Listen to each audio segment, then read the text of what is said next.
Assalamualaikum warahmatullahi wabarakatuh. Saya Kurniatul Afifah dengan nomor BP 2110212003 dari kelas Abrode dengan shift praktikum hari Senin.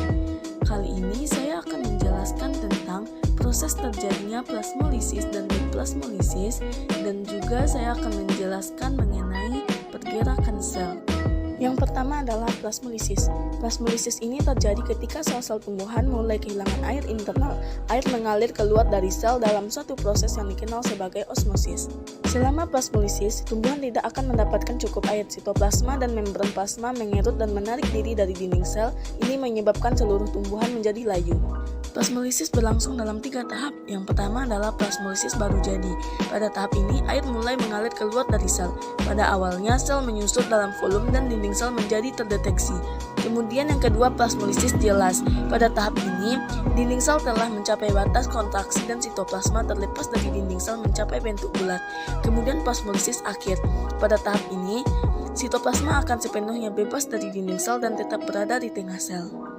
Kemudian yang kedua adalah deplasmolisis. Air mengalir ke dalam sel menyebabkan sitoplasma dan membran plasma membengkak saat air disimpan dalam vakuola.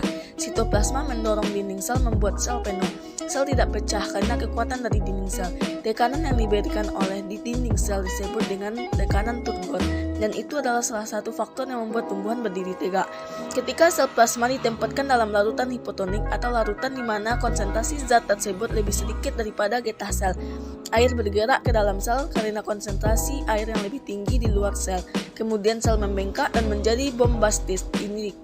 Kemudian pergerakan sel merupakan salah satu ciri dari sel hidup. Gerakan ini disebabkan adanya aliran sitoplasma.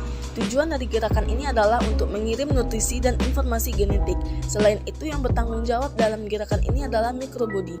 Pergerakan sel ini dibagi menjadi 2, yaitu gerak sirkulasi, yaitu arah gerakan lebih dari satu arah atau gerakan seakan-akan tidak menentu.